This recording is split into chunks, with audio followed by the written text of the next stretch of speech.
What's up? What's going on, everybody? Shoot, I am glad you're here. Welcome to the channel. If you're brand new, I'm Jared. This the LVME. We doing a smoking reaction, and you know what it's for. You click that link. REN has done a remix of "Halftime" by Nas, and I am excited about this one. I just happen to know a lot of the history behind that song, that beat, the whole thing that surrounded Nas when that was happening, and the fact that REN is using that beat just shows a love for hip hop right from the get go because it is an old school beat. It's a boom bap sound. And everybody, I'm gonna go ahead and give a little bit of a rap history surrounding this beat, surrounding Nas, and why I think it's so cool that REN is using it. So I'm doing this, we're just talking. If I get a couple of these details wrong along the way, forgive me. I don't have notes. We're just talking. We're just hanging out here. But let's go ahead and go back to when this song "Halftime" came out by Nas and why it came out. "Halftime," as I just mentioned, it's a boom bap beat. Now, if you don't know what that means, the term boom bap is an onomatopoeia. Okay, it's a word that sounds like the noise that it makes. It's referring to the snare drum and the bass drum in the music. Boom bap rap beats are going to have snare drum, bass, acoustic, and usually like a horn or something else mixed in the audio, and that's about it. It's very raw, it's very stripped down, and it has a focus on lyricism. Okay, this beat was done by a guy named Large Professor. He was from a group called Main Source. Came out in 1991 with an album called Breaking Atoms. It was highly acclaimed. On that album, Breaking Atoms, there's a song called Live at the Barbecue, which was like a group rap, a posse style rap. It had the whole crew on there, and one of the people on there was a 17-year-old by the name of Nasty Nas, who used to be called Kid Wave, by the way better on the name change. And he blew everybody away. He out-rapped people that were his senior by far. Nas was a high school dropout. You might have noticed I'm a fan. And he'd already been making some waves on the underground scene around New York. And this was the first time anybody had heard him was on Live at the Barbecue. Okay, so after that song kind of was making waves, people in New York and in the hip hop community and the music community thought that he was very likely to sign with Def Jam. He was getting a lot of noise on the scene. People thought that Russell Simmons was going to sign him, as they were kind of the big deal with rap at the time. But Russell saw it differently. From what I understand, he just didn't feel that Nas would connect. He thought he was extremely talented, but he didn't feel like that talent was going to translate to success on the charts. And keep in mind, this is fucking 1990.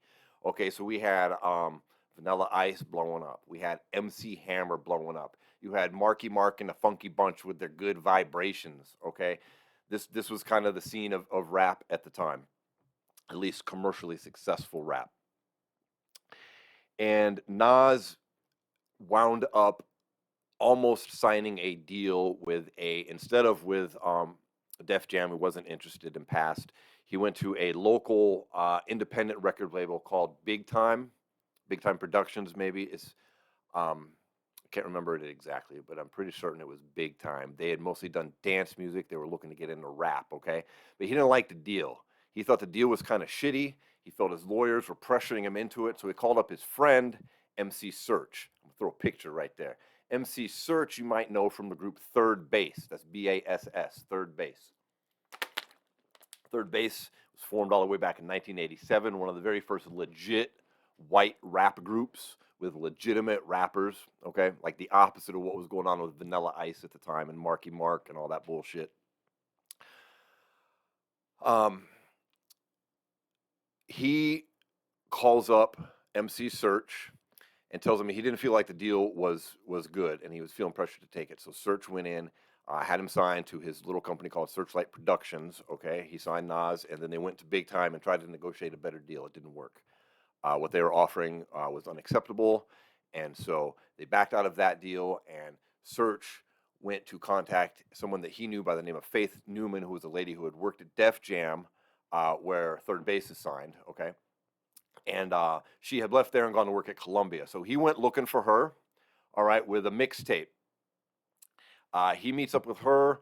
She had happened to be wanting to meet up with Nas as well, but was unable to make it all happen. So Search comes in, he makes it happen, gets the demo tape. They agree to sign Nas to Columbia, okay? And MC Search, over the years, had gotten a little bit of flack in the rap community from certain people who think that he had screwed over Nas because, as a quick aside, he got some publishing rights to both Illmatic and It Was Written, okay?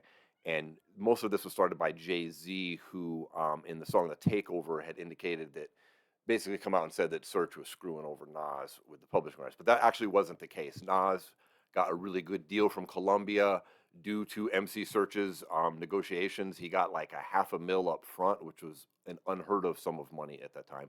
And it was unrecoupable, meaning that that $500,000 wasn't going to come out of his album sale money that he would have gotten. It wasn't like he got money up front, only be taken back out the back end. So he got a big hunk up front, and then he got a lot of control over his publishing rights and a lot of points in the deal, like 23 points, which meant in essence that almost 40% of the profits of record sales would go to Nas. Now, as an example of how unusual that was equal to what like Billy Joel was getting at the time, okay? Like major stars, okay? So Nas did very well on that deal. He got a lot of money up front that he didn't owe back. He got control over a lot of his publishing rights and a good percentage, and Search got a percentage of both of those as well, okay? So boom, they do the deal, everybody's happy, right? Nas is, by this time, he's like 20. This is the start of like 1992, okay? And so he goes to work on this right here, Illmatic, okay? The thing is, Illmatic took more than 2 years to complete, all right, due to a lot of different factors. Some of them being there were like 28 different samples that had to get cleared. MC Search was in charge of clearing those samples. And the fact that you had Nas, who was young, it's his first record deal, things were taking a while, okay? Now, Search did go through and get all 28 samples cleared, which is another very important thing that he made sure to do for Nas. And don't worry, we're getting to the halftime song. Because when you don't get sample clearance, at some point your artist winds up getting screwed. Case in point, have you ever heard of the band De La Soul? One of the most heralded rap groups back in the late 80s and early 90s that were considered to be likely to go mainstream. They were very artsy. They had very conscious lyrics, just to put it simple and out there. The problem was they didn't get any of their samples cleared, all right? So even all these years later, they don't make any money off of their albums. We're talking about MC Search. He's in the group Third Base, okay? Third Base, their debut album was called the Cactus Album. It was a big deal. It's a decent album, right? To this day, MC Search has never seen a royalty check off of that, all right? They didn't get samples cleared on stuff.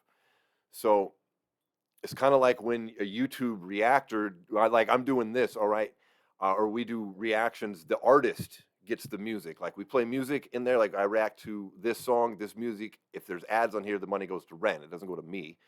It doesn't matter if my video is 30 minutes long and there's only 2 minutes of REN song. That's just the way it works. It's kind of like that. And I'm not complaining. I don't care. I'm not doing this for cash. I'm just saying that's how it works, okay? So, but MC Search made sure that didn't happen, okay? So all these things took time.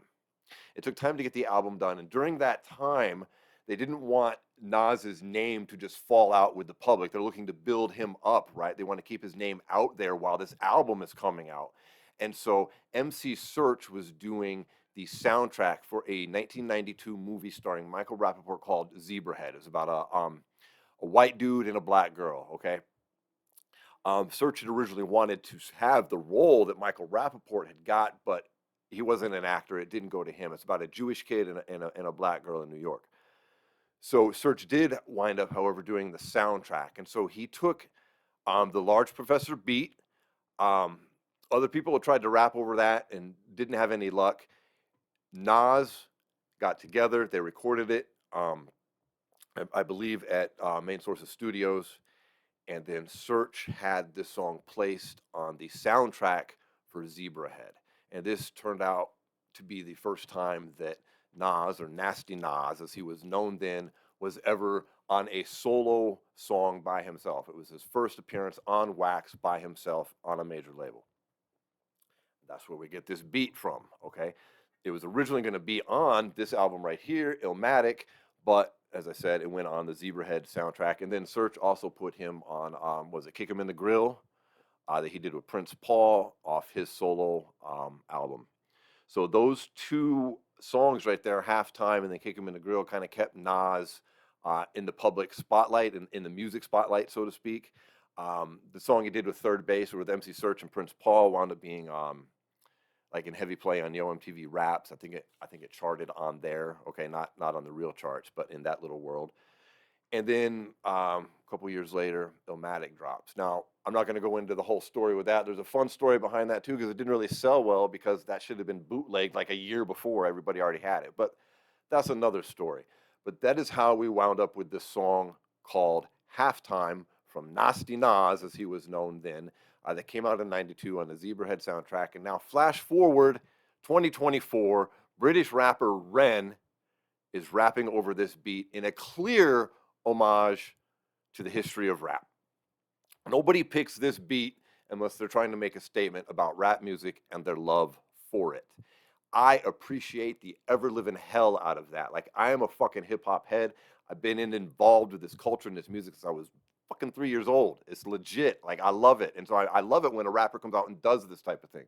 So there's your little bit of rap history behind this beat, where it came from, and a bit of the story behind it and why Nas did it, why it wound up on the record, and what all that led to.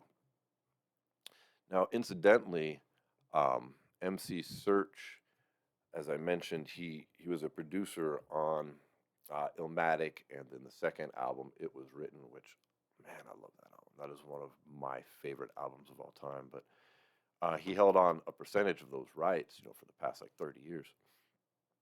Now, recently, I had put them up for sale back in 2022. I don't know who bought them, but he was putting them up for sale. And also, just to put a cap on this story before we listen to this song, Nas and MC Search have a good relationship. Like, he just shouted out Search on King's Disease 3, mentioning the fact that Search was selling his rights to those two albums and hoping to get a good price and being sincere. So, that's some hip-hop history for you there. Now we're about to dive into this song. Let me bring this up here, and we're about to find out what a British rapper is going to do with an old school boom bap large professor Nas retake. I'm assuming the word retake is just like maybe the British way of saying a remix, which of course in rap just means you're rapping over the same beat with different lyrics. All right, everybody, you ready? I'm probably going to be pausing this and talking about it. I like to talk, if you haven't noticed. If that's going to bug you, click on that link down there, listen to it on your own, then bounce back here. We'll get to the song right now. In the meantime, hit me up in the comments. Let me know your thoughts.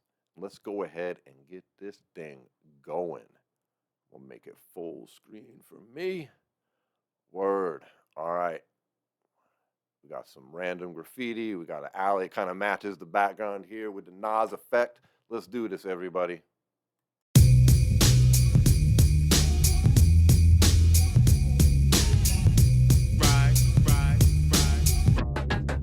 So hear that, we got the beat, we got the snare drum, you got the bass drum, the downbeat, the upbeat.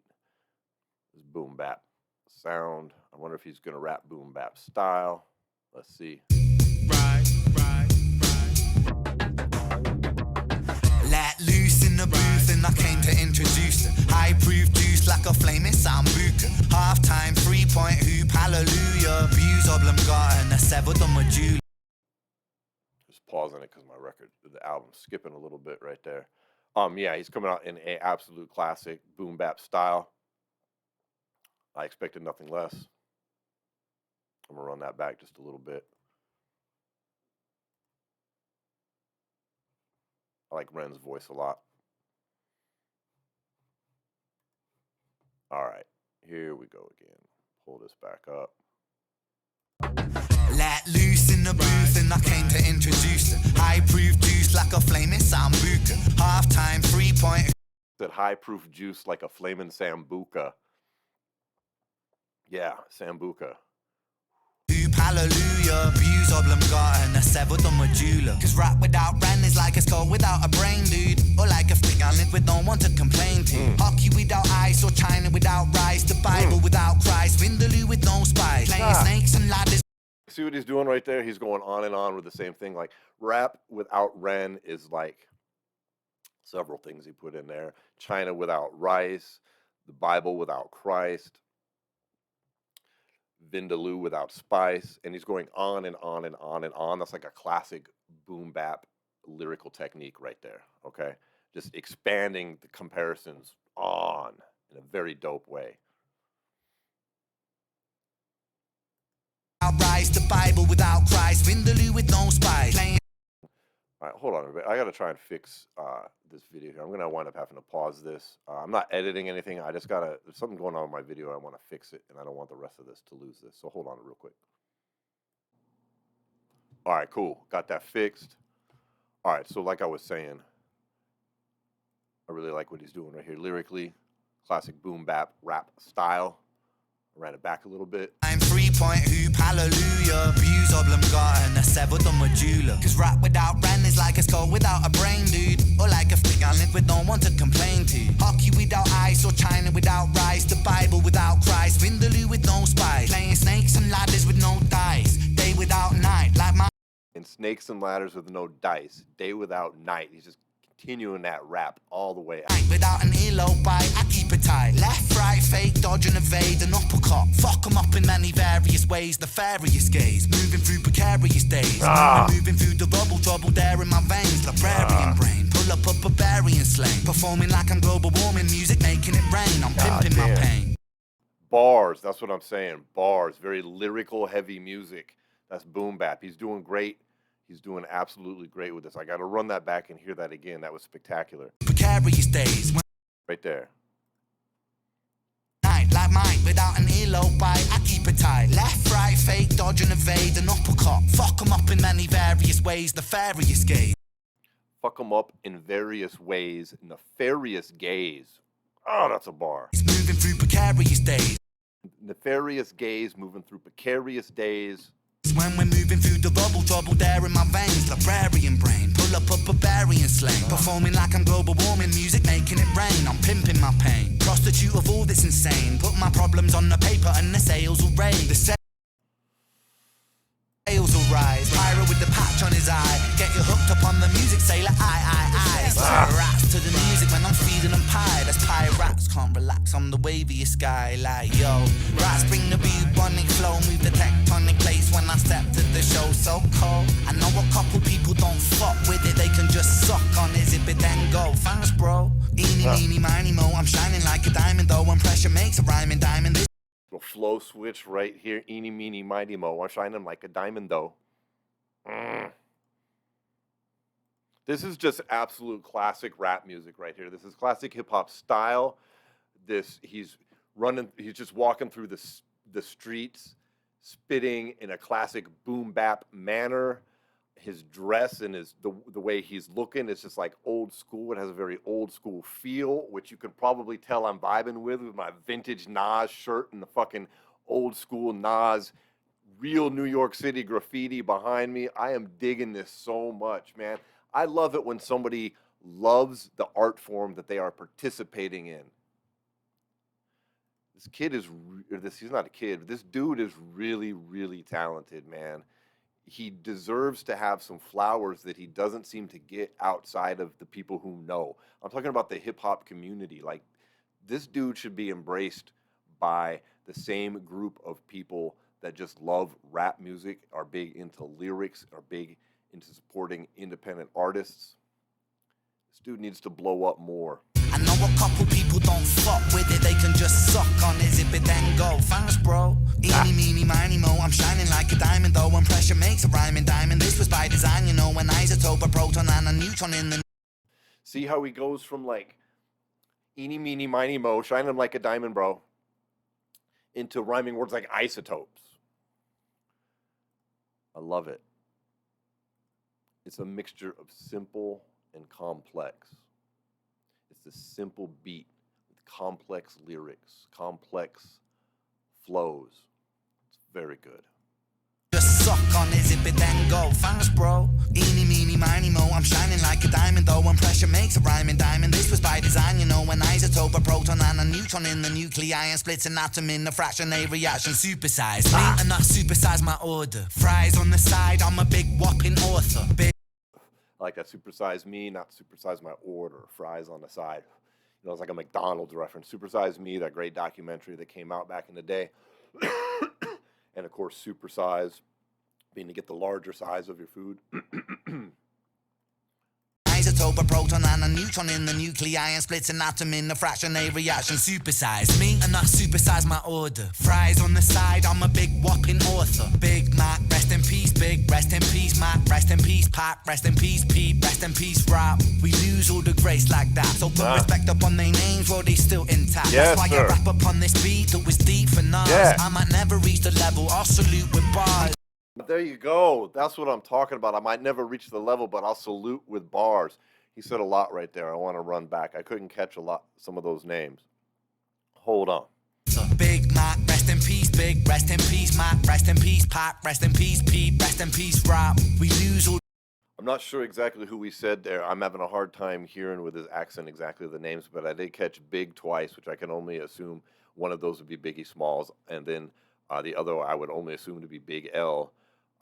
Probably a name that might be more unfamiliar to you. I mean, everybody's heard of the Notorious One, but Big L was a rapper back in the late 80s, early 90s, mid 90s. He died, he was only 24. What was it? Was it 99? 95, 99? Shit, he got shot. He got shot 9 times in a drive-by in Harlem, though. And he was, you want to talk about a lyricist, Big L was one of the greats of his era, and very likely would have gone on to become one of the all-time greats in rap music. I mean, he was so prolific for the short amount of time he was with us. But he had Lifestyles of the Poor and Dangerous was his debut album. And then, I mean, he formed Children of the Corn with guys like fucking Cameron, Killer Cam, as he was known back then.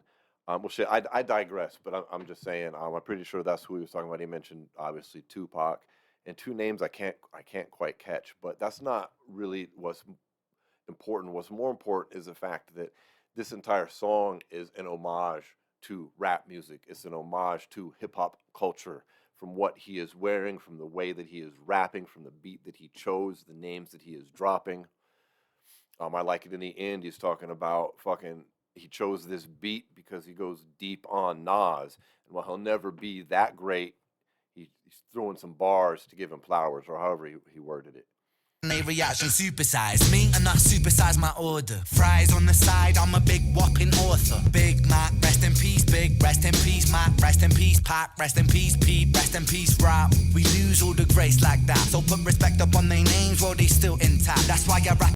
Maybe he didn't say Big L. I'm not really sure, but I'll shout Big L out if he didn't.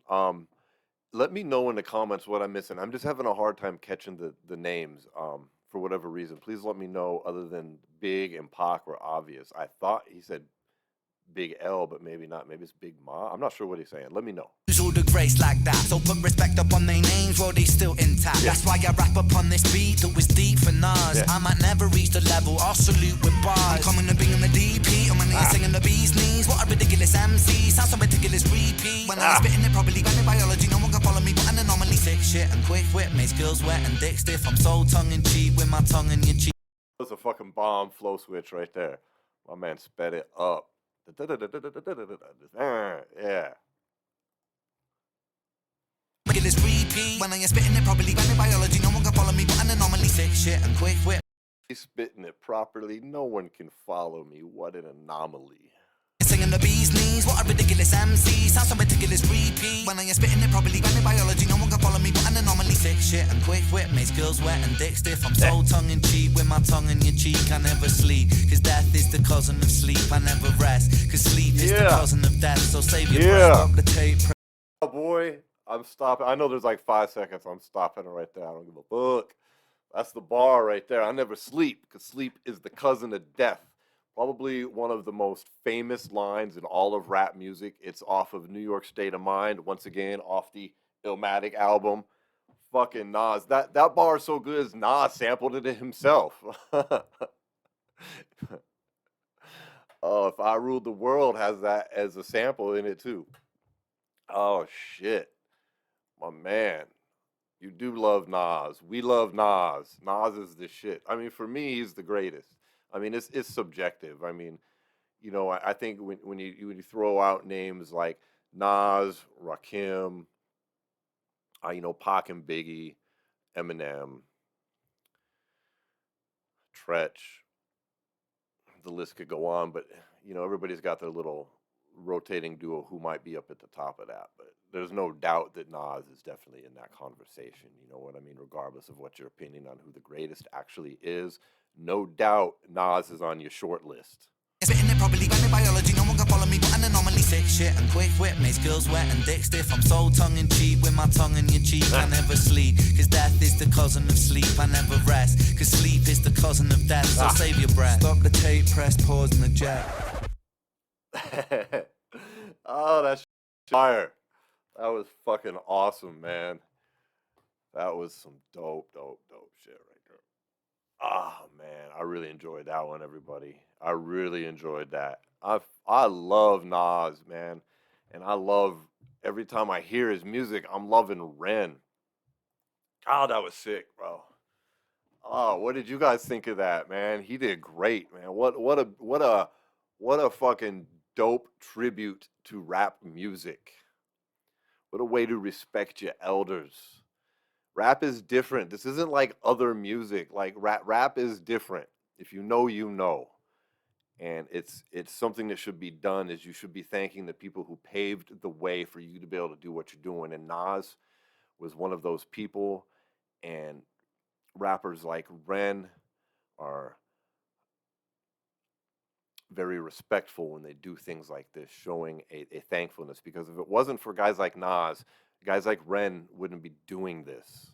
Simple and plain. Skin color's got nothing to do with it. I'm just talking about if it wasn't for rappers in general, the guys that did this back in the day on the fucking streets for the love of the fucking game, the guys who created a genre of music for all of us to enjoy later, deserve respect. This isn't like fucking singing and symphonies and guitars, which all takes great talent, but it wasn't just something that was created 50 years ago out of nothing and evolved into something that, when I was growing up, people thought this shit was a fad. It wasn't gonna make it, cuz they thought it was a joke. Especially when you got clowns like Vanilla Ice come popping in, man. Everybody's like, yeah, this music ain't gonna last. This shit ain't real. And now here we are all these years later. And not only is it real, not only is it a proven and respected art form now, but you have artists from the next generation that can go back and use the same fucking beats and the same fucking the same music and just tear it up, pay respect while also paving a new way of their own. It's fucking great. I love it. Thank you for hanging out with me. Give me a thumbs up and a like. If you want to support the channel, you can swing by the website, thelvme.com. I will see you all on the next one. All right, later.